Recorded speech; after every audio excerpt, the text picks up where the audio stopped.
সব থেকে বেশি ক্ষতি হয়েছে আমার পায়ে আর হাতটা দেখো, এই দেখো এই পুরোটা ছাঁচিয়ে গেছে।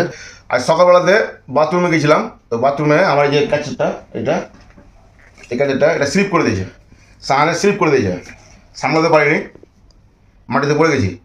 তো ব্যাপারটা হচ্ছে যে আমি জুতা পরে সব সময় থাকি, কিন্তু আজকে আবার জুতাটা পরে যায়নি। জুতা পরে থাকতে গেলে হয়তো কষ্টটা হতো না বা ক্ষতিটা হতো না। আমি তোমাকে দেখাই, দেখো এই দেখো কিরকম হয়, পাটা ফুলে আছে। ক্যামেরা তো ঠিক আসছে না, কিন্তু এই দেখো এই জায়গাটা দেখো একবার নীল হয়ে আছে জায়গাটা। আর মানে একটু ঘোরাতেও পারছি না, কিছু করতে পারে। তো ক্যামেরাতে ঠিক বোঝাতে পারলাম না, পাটা ফুলে আছে, এমন ফুলে আছে পাটা যে আমার জুতোতে পাটা ঢুকছে না। তো বাড়িতে সবাই বললো যে হসপিটাল যাও, তো এরকম করতে পারছে না তো পাটা, এরকম করছি তাও লাগছে, এরকম করছি তাও লাগছে, টিপছি তাও লাগছে। তো ডাক্তারেরা তো একদম যেমন তেমন করবে। তো আজকে ভিডিওটা আমি সন্ধ্যার সময় ছাড়বো। তো সারাদিন থাকলো মানে দেখলাম, তো ফুলা কমলো না।